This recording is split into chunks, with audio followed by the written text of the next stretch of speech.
Hər vaxtınız xeyir olsun. Mən Cəyan Həsənov. Allahın izni ilə inşallah növbəti sınavımızı çəkməyə çalışacağam. Vaxt itirməyək, dərhal keçək suallara. Ümumi sınaq 13. Baxaq. Cabanı və Molla Həsəni döyüşlərinə aid oxşar cəhət. Cabanı döyüşü nə vaxt baş verib? 1500-cü ildə.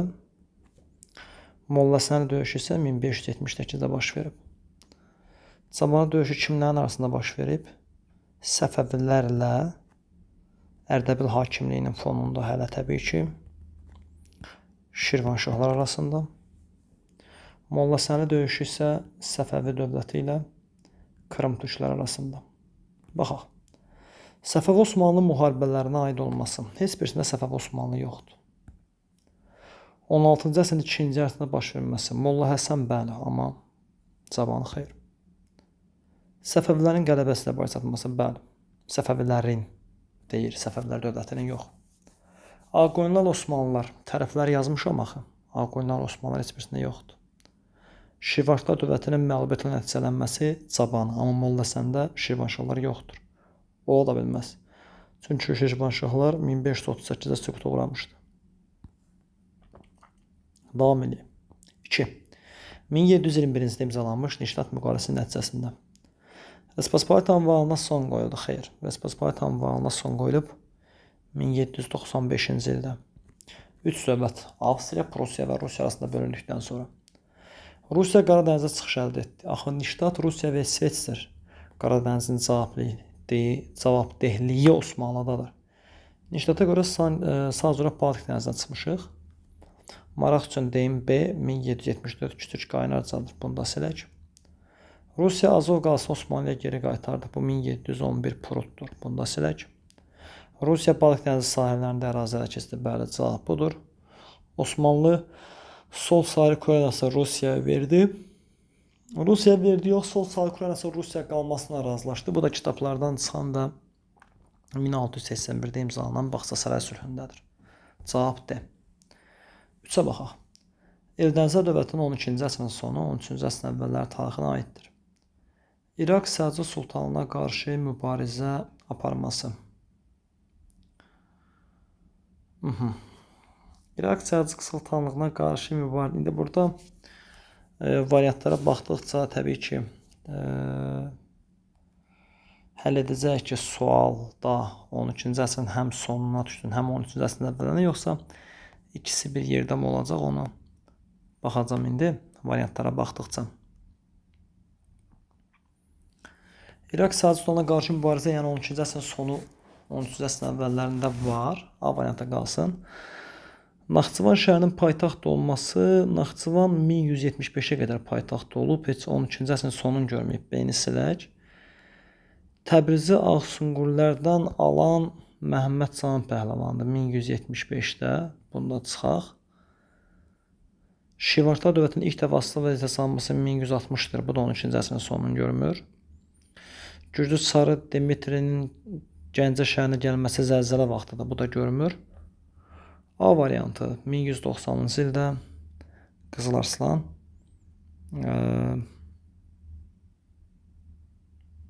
Həmədan döyüşündə qalib gəlmişdi İraq Səlcuq sultanı 3-cü Toğrula. Nisbətən A variantı. Biraz da səliqəyə salmaq olardı sualım məncə. Heydərin 2-ci prezidentliyi dövrü 98-2003 və iqtisadi tədbirlər. A. Torpaq istifadə haqqında qanun. İqtisadidir, amma 96-dır. Düşmür. Neft fondu. Həm iqtisadidir, həm də düşür. İl baxımından. Dünya Azərbaycanın birinci qurultayı 2001 il baxımından düşsə də siyasidir. Avropa Şurasına üzv 2001 il baxımından düşsə də siyasidir. İlk bələdiyyə seçkiləri 1999 il baxımından düşsə də dövlət quruculuğudur. B. 5-də 16-cı əsrdən Azərbaycanda verilməyə başlanmış şərti. Bu, təbii ki, tiyuldur. Riyazi cədvəli isə nə vaxt mövcud olub? 16-19. 16-da da, 17-də də, 18-də də, 19-da da paylanıb. Uz torpaqlarını biz 11-12 baxımından görürük. Xostakı 3-7 baxımından, Yeri gəlmişkən Xostakı yaradan Xosrəvəni Şiravandır. 6-7-ci əsrlər. Sorğalı əsasən 15-16-cı əsr. İqtani isə 7-14-cü əsr boyu görürük. Cavab B. Davam edək. Qarabağ xanlığına aid xüsusiyyətlər. Qızılqaya xəyanətin iştirakçısı olması, bəli. Qızılqayada Şəkiyə qarşı birləşənlər içərisində Qarabağ, Qaradağ, Naxçıvan, İrəvan və Gəncə də var idi. Bir düzdür. Quba xanlığının asılı düşməsi Qarabağ yalnız Urmiya xanlığı tabe edib. 3 düz Azərbaycan torpaqlarının birləşdirilməsi siyasətin yeridir. 4 səhv Axı Bayat savaşında Qarabağ, Şəki və Şamaxıya qalib gəlmişdi. Cavabımız 1-3-dür. 7. Daha əvvəl baş vermişdir. İngiltərədə ilk dəfə parlament 1365-dir. Ehtiyatlı olun. İlk dəfə parlament islahatı bir dənə söz əlavə olsaydı, onda olacaqdı 1832. Sərbislərin Konstantinopolaya keçirilməsi 1204. Karlova xilafətinin yaranması təbii ki 8-ci əsr. Müqəddəs Roma İmperiyasının yaranması 962. Bizans İmperatoru Justinian işğalçı yürüşlərdə adamın hakimiyyətdə olduğu dönəmdə olar. 527-565. Daha əvvəl Y. 6-cı əsr. Davam edək. 8. 17-ci əsrin 2-ci yarısı Azərbaycan tarixi üçün səciyyəvidir. Səfəvi Rusiya silahlı toqquşmanın baş verməsi, bəli, bu düzgün cavabdır. Belə ki 1653-1662-ci ildə silahlı toqquşmalar baş vermişdi. Ərəb İraqının Səfəvilər dövlətinə birləşdirilməsi. Biz Ərəb İraqını axırıncı dəfə 1639-da verdik Osmanlılara və salam. Daha Bağdad heç vaxt bizim olmadı. İqtisadın bütün sahədə davamlı inkişaf. İnkişaf yox, qeyri-inkişaf. Ali şəhər ruhaniləri 3-cü qrup deyil. Ali şəhər ruhaniləri feodalların 2-ci qrupuna daxildir. 1-ci qrup hərbi əyanlar, 2-ci ali şəhər ruhaniləri, 3-cü mülki əyanlar. Osmanlı İmperiyasına fasiləsiz müharibələr 1639-dan sonra 17-ci əsr boyu səbəb Osmanlı müharibəsi axtarmayın, olmayıb. Maraq üçün deyim, bu 1724-ə qədər davam edəcək. 9-da Osmanlı dövlətinin 14-cü əsr tarixinə aid deyil. Paytaxt Nədirliyə köçürülməsi. Axı bu 14-cü əsrdə yaşayan 1-ci Murad bunu etmişdi. Bizansın ondan qovulması 14-cü əsrdə hakimiyyətdə olmuş Orxan Qazinin ən böyük uğurudur. Bolqarıstan 1396 Niqbolu düşür. Kosova 1389 düşür. Cavab Y. Avstriya ilə biz ilk sülh müqaviləsini 16-cı əsrdə görürük. Cavab Y. Süleyman Avstriya ilə müqavilə imzalayıb Səfəvlərin üzərində gəlmişdi. 10. Alt və orta paleolit dövrlərinə aid oxşar cəhət. İbadət evləri axı bu erkən tuncdur. Ulu icmanın mövcud olması, bəli, ulu icma 2 dövr mövcud olub. Alt və orta paleolit. Süni yolla od əldə etməsi bu bir dənə orta paleolitdir. Orta paleolitə yaranan bir şey alt paleolit ola bilməz. İstehsal təsərrüfatı. Bu hələ mezolitdən ilkin olaraq başlayacaq. Bu da səhvdir. Mikrolit əmək istifadə olunması. Bu da mezolitdən başlayacaq. Cavab səhvdir. B. İnşallah ki bu səhifədə diqqətimizdən qaçan bir məqam olmamışdır. 11-ə baxaq. Memarlıq abidələrinin inşa edilmələrinin xronoloji arıcanı müəyyən edin. Gülüstan türbəsi. Rəqəmlə yazım daha rahat olsun. 14-cü əsr. Qala olsa 12, saray olsa 20. Kəlixana məqbərəsi 1663, 17. 50-ci çay üzərində körpü 16. Ehtiyatlı olaq. 50-ci qalası olsaydı 9-cu əsr. 50-ci çay xanəgahı olsaydı 11-12-ci əsr. 50-ci çay üzərində körpüsü 16-dır. 8, 5, 15. Kiçikdən böyüyə gedəkmi? 1, 4, 3, 2. Variant Y. 12. Gülüstan və Türkmənçay müqavilələrinə aid oxşar cəhət deyil. A. Oxşar cəhətləridir. Hər ikisində bölüşdürmə var. B. Hər tərəfli olan manı Rusiya saxlaya bilər. Oxşar cəhətdir. C. Azərbaycanın cənub torpaqlarının Qacarlar dövlətinin tərkibində qalması. Oxşar cəhətdir. Şimali Azərbaycan torpaqlarının imzalanması. Bax, bu oxşar cəhət deyil. Çünki Gülüstan Qarabağda, Şimali Azərbaycanda, Türkmənçay isə Təbriz yaxınındadır. Rus tazənin imtiyaz oxşar cəhətdir. Rus tazənə bu iki müqavilədən başqa imtiyazı 1667-də Süleyman, 1717-də Hüseyin, 1732-də 2-ci Səhmasib, 1735-də isə 3-cü Abbas vermişdi. Bu 6 müqavilədə Rus tacirlərinin imtiyazları nəzərdə tutulubdur. Davam eləyək. 13. Doğru fikri müəyyənləşdirək. Reformasiya hərəkatına dəstək məqsədilə Roma papası tərəfindən İsa cəmiyyəti yaradılıb. Əksinə, reformasiyanın baş verməsi ən çox kimi narahat edirdi papanı. Çünki papa yenə də gəlir vasitəni itirirdi. Əksinə, papa reformasiya hərəkatını boğmaq üçün İsa cəmiyyətini yaratmışdı. Ki, həmin cəmiyyət ancaq terror və insan ölümlərinin yadda qalırdı. B. Augsburg sazişi ilə Almaniyada Lüteran kilsəsi fəaliyyətə başladı. Bu cavab qalsın hələ ki, bəzi kitablara görə götürülə bilər, bəzilərinə görə yox. Vestfaliya sülhü nəticəsində Almaniyanın siyasi nağlığı başa çatdı. Əksinə, daha da çox oldu. 7 illik müharibə nəticəsində İngiltərə Şimali Amerikadakı müstəmləkədən məhrum oldu. Əksinə, İngiltərə qalib gələrək Şimali Amerikada Kanadanı ələ keçirdi. Şanlı inqilab nəticəsində burjuaziya və yeni zadəganlar siyasi hakimiyyəti ələ keçirdilər. Bəli, şanlı inqilab dinc yolla baş verdi və nəticədə doğrudan da burjuaziya və yeni zadəganlar qalib gələrək yenidən hakimiyyəti ələ keçirdilər. Augsburg sazişi ilə Almaniyada Lüteran kilsəsi fəaliyyətə başladı. Xeyr. Bundan qabaq Lüteran kilsəsi var idi. Lüteran kilsəsinin fəaliyyətə başlanmasını elə 16-cı əsrin 1-ci rübdən götürmək daha desək düzgündür. Sadəcə Augsburg sazişi ilə Lüteran kilsəsi tam oturuşdu. Yəni, onun üstə Y variantını götürmək daha optimaldır. 14-də 15-ci əsrin deməli 50-ci illərində Qaraqoyunlular Ağqoyunlularla həlledici döyüşdə məğlub oldular. Xeyr, həlledici döyüş 1467-dir. Muş döyüşü. Samur döyüşündə Səfəviləri məğlub etdilər. Bu 1460-dır.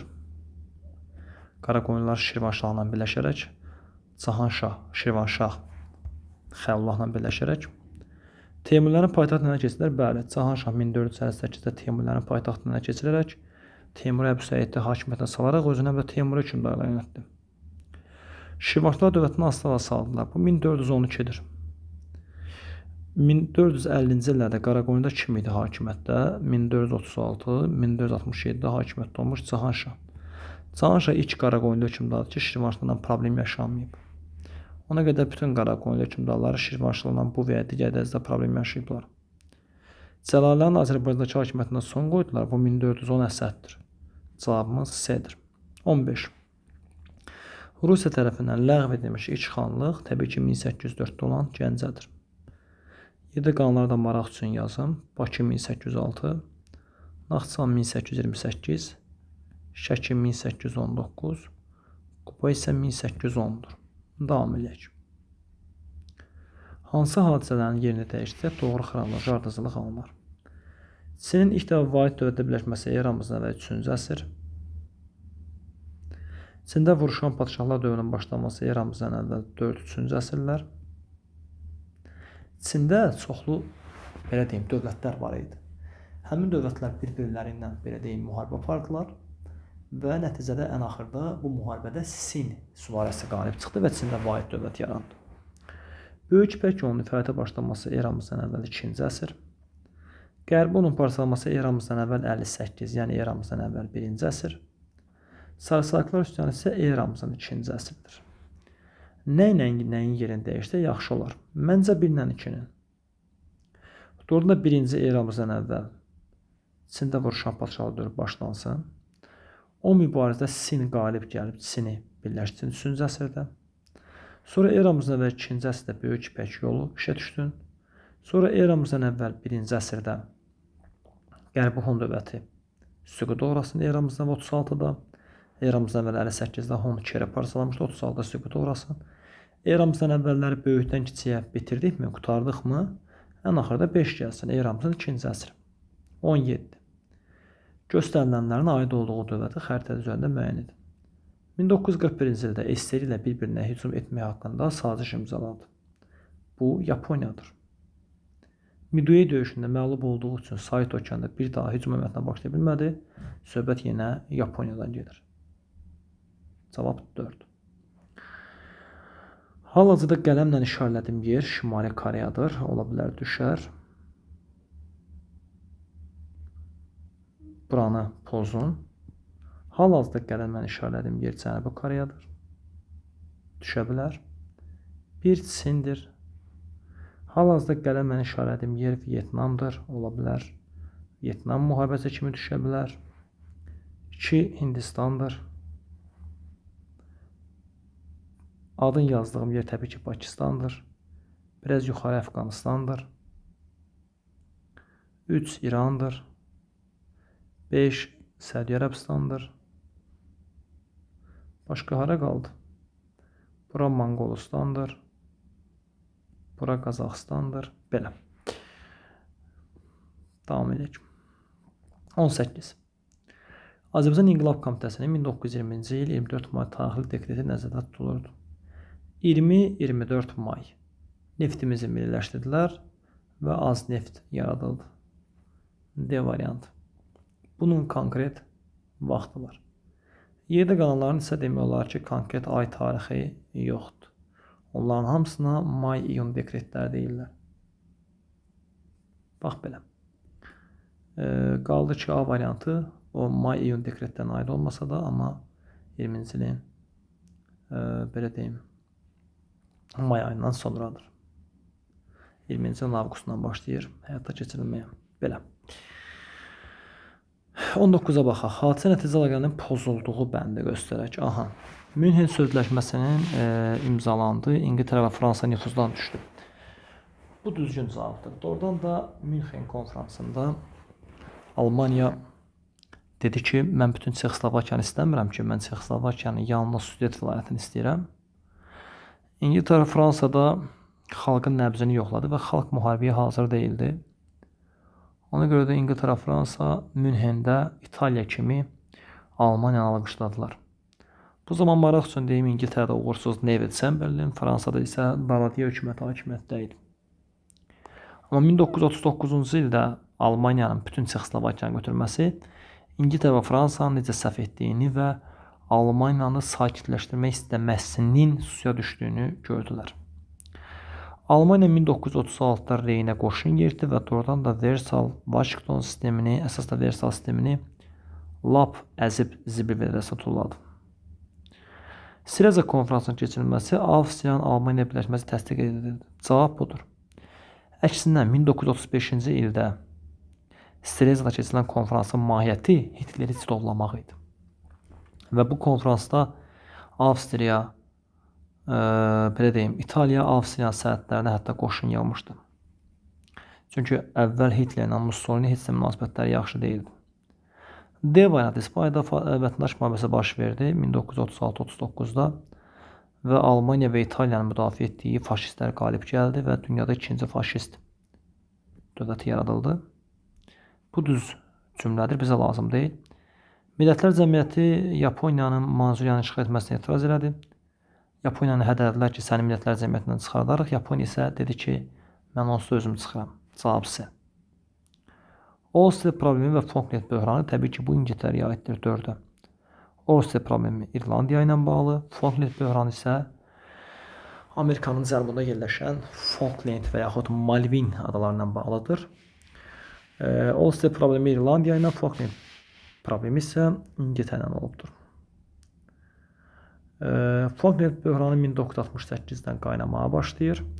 İngiltərə ora 1990-larda muxtariyyət verdi. Ulster problemi. Falkland böhranı isə 1982-də baş verdi. Margaret Thatcher Amerikanın köməyi ilə Argentinanı geri otuzdura bildi. 4. 21. Azərbaycanda 20-ci əsrin əvvəllərində keçirilmiş aqrar islahatlara aid deyil. Dövlət kəndlərinin köçmə hüququnun ləğvi. Bu 1853 sıraxı. 20-ci əsr deyil. Sahibkar kəndliləri elə cavab budur. Bəli, 20-ci əsrin əvvəlinə düşmür. Sahibkar kəndliləri mükəlləfiyyət daşımaqdan azad olurlar. O zaman ki, torpaqlarını məcburi sürətdə satın almalıydılar. 12-13-də. Bu 20-ci əsrdir. Dövlət kəndlilərinin icma torpaqlarının nəsli istifadə hüququ. 1900-cü il qanunu. Bu 20-ci əsrdir. Pay torpaqlarının kəndlərə məcburi şəkildə satılması. Bu 1912-13-dür. 20-ci əsrdir. Zaqatala dairəsində kəndlərin feodal asılı. Ehtiyatlı olun. Azərbaycanda hər yerdə feodal asılı 1870-dir. Amma Zaqatalada, Dərbənddə, Dağıstanda 1913-dür. Çünki nə 1870-ci il islahatı, nə 1913-cü il islahatı Zaqatala şamil edilməmişdir. İkisi birində 1913-də olmuşdur. Ona görə burada cavab alır. 22. Şəddadilər dövləti Rəvvadilər dövlətindən fərqli olaraq Salarilər dövlətinin süqutu nəticəsində yaranmışdır. Bu yanlışdır. Bu Rəvvadilərin Şəddadilərdən fərqidir. Şəddadilər Salarilər dövlətinin süqutu nəticəsində yox, süqutu gedişində yaranmışdır. 1. Səhvdir. Ərəb mənşəli xeyr, Şəddadilər maraq üçün deyim Kürdür. Lap bilməsə belə, dəqiq, Rəvvadilər ərəb mənşəlidirlərsə, Şəddadilər ərəb olsalar belə fərq olmaz. 3 də onların oxşar cəhətidir. Deyəsən cavabımız 4, 5, 6-dır. 4 bəli, Şəddadilər Şivartana müharibə aparıb. 5 bəli, 2-ci ləşkərinin dövründə. 6 bəli, Şuşalar şimalda, SSR-lər cənubda. Cavab 4, 5, 6, yəni D variantıdır. 23. Bakı XKS-nin fəaliyyətinə aid deyil. Mart soyqırımından sonra bir növ Bakı Soveti adını dəyişib Bakı XKS qoymuşdu. O Bakı XKS ki 1918-in 25 aprelindən 1918 elə həmin il, yəni 31 iyula qədər mövcud olmuşdur. Milliləşdirmə siyasəti həyata keçirmişdi Bakı XKS. Bu bizə lazım deyil. Bizə lazım olmayanlar, yəni aid deyil. Olan variantlar lazımdır, amma birisi ona aiddir. Cənubi Qafqaz Seyminin hakimiyyətini tanınması. Bakı XKS bolşeviklərin orqanıdır. Nə komitə, nə komisarlıq, nə Seym Sovetləri tanımayıb, Sovetlər də bunları tanımayıb. Və Sovetlər kimlərdir? 17-ci il oktyabrından sonra Rusiyada hakimiyyətə gələn bolşeviklər. 2 aid deyil və bizə lazımdır. Bütünlüklə Azərbaycanlı bolşeviklərin təşkil olunması. Xeyr, Azərbaycanlılar sayıca az idi. Bu səhv cümlədir və bizə lazımdır. 4. Səhv cümlədir və bizə lazımdır. Bu Sentrakaspia diktaturası idi. 5. Bəli, Bakı XKS AXC-nə mübarizə aparıb, AXC ona Göyçay döyüşlərində qalib gəlib. Bizə səhvlər 2, 3, 4 lazım idi. 24. Almaniyada nasistlər hakimiyyətə gəlməsindən sonra Nasist partiyası yaranıb 1920-də. Nasistlər seçkiləri olub 1932-də. Hakimiyyətə gəliblər 1933-də. Diktaturaların qrupları 34-də. Baxaq, bizə deyir 33-dən sonra olanlar. 1 axı 1926-dır. 2 bu 1935-dir. Götürək. 3 bu nasistlər hakimiyyətə gələndən sonra əksinə bunları bərpa edirlər. 4 nasistlər gələndən sonra bütün siyasi partiyaları ləğv edirlər. 5 bəli, Versal şərtlərini ləğv etmişdilər. Bütün qərarları belə desək pozmuşdular. Ona görə də mənim əzizlərim burada cavab 2 ilə 5 olacaq. Davam edək. 25. Cənubi Azərbaycanın 20-ci əsrin 1-ci rübü üçün xarakterikdir. 1-ci rüb 1901-1925. İlk dəfə əncümənlər 1906-dır. Məşrutə hərəkatı dövründə səhvdir. Təbriz Universiteti axı bu 1946-dır. Səhvdir. Azərbaycan dilinin 1-ci rüb deyir. Üzr istəyirəm. İli düz yazıb səhv izah eləmişəm. 1 aiddir. 2 1946-dır. Səhvdir. 3 1946-dır. Pişəvəri səhvdir. Şeyx Məmməd Xiyabani 1917-20 düşür. Yəni 1 ilə 4 yuxarıdakı illərə düşür. 26. Türkiyədə Milli Azadlıq Hərəkatının gedişində başlamışdır. Milli Azadlıq Hərəkatı baş verib 1918-23, bəzən kitablarda 19-23-də verirlər. Anayasa bu 1924-dür. Yanlışdır. Türkiyə Böyük Millət Məclisi açılması 1920-dir. Götür. Montreux 1936-dır. Yanlışdır. Sultan hakimiyyətinin ləğvi 22-dir. Götür. 2, 4. 27. Uyğur və Xəzər. Uyğur dövləti mövcud olub təxminən 744-842. Xəzər xaqanlığı Qərbi Göytürkün varisidirsə 658-659-dan 965-ə qədər. Erkən orta əsrlər dövründə, bəli, hər ikisi 3-11 aralığında yaranıb və süqut uğrayıb. Çini asılı vəziyyətə salan Uyğurlardır. Mayoncur və Bög. Albaniya dövləti ilə sülh müqaviləsi Xəzərlərdir. 665. Aşna sülaləsi tərəfindən idarə olunması bu Xəzərdir, Göytürkdür və Qaraxanlıdır. Qalca Talas döyüşündə ərəblər tərəfindən məğlub edilməsi heç birisi. Bu Çindir. Sadəcə bu döyüş Uyğura yaradı. Çünki bu döyüşdə məğlub olmuş Çin imperatoru Uyğurlardan xahiş etdi ki, Mayoncuru hakimiyyətə qaytarsın. 1B, 2A, 3CD. Situasiyaya baxaq. Nədir situasiya? 19-cu əsrin ortalarında başda neftli torpaqlar Rusiya hökuməti tərəfindən iltizama verilirdi. Neft quyularını iltizama götürən sahibkar Rus xəzinəsinə müəyyən məbləğ ödəyəndən sonra neftin çıxarılması sözünü təşkil edirdi. Nəysə. Neft istehsalında məcburən ləğv olunduğu tarix. Bəzən məcburi, bəzən icbari yazılar eyni şeydir. 64-cü ildən sonra bu tarif ləğv olunur və kəndli artıq muzlu fəhlə kimi çalışırdı. Bu dövrdə neft istehsalının qarşısında duran və mənbədə verilməmiş maneəni müəyyən edərək yazın. Mənbədə hansı maneə verilib? İltizam sistemi verilib.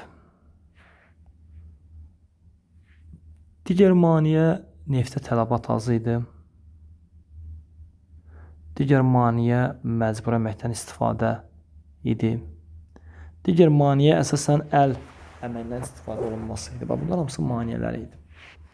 Yəni, iltizam da ən böyük maneə idi təbii ki. Amma o mənbədə verilib. 30. Rusiya hakim dairələri sonrakı dövrdə neft sənayesinin inkişafı üçün həyata keçirdiyi tədbirləri müəyyən edərək yazın. Təbii ki, iltizam sistemini ləğv elədi. Çünki iltizam olan yerdə inkişaf baş verə bilməz.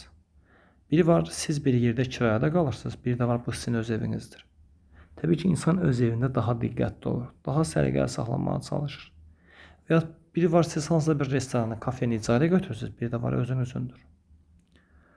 Bundan başqa, iltizam sisteminin ləğvi Rusiya dövlətinə imkan verdi ki, onlar neftli torpaqlarını neynəsinlər?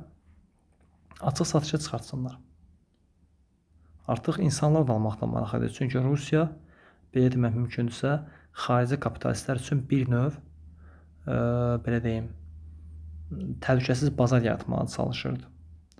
Və xarici kapitalistlər də bura pul qoyurdular ki, bilirdilər ki, onların, belə deyim, mülkləri, pulları batmayacaq. Bax, belə mənim əzizlərim. Başqa nəsə diqqətimizdən qaçan bir məqam varsa, hökmən onu bizim diqqətimizə çatdırarsınız. Sağ olun, var olun, Allaha əmanət olun.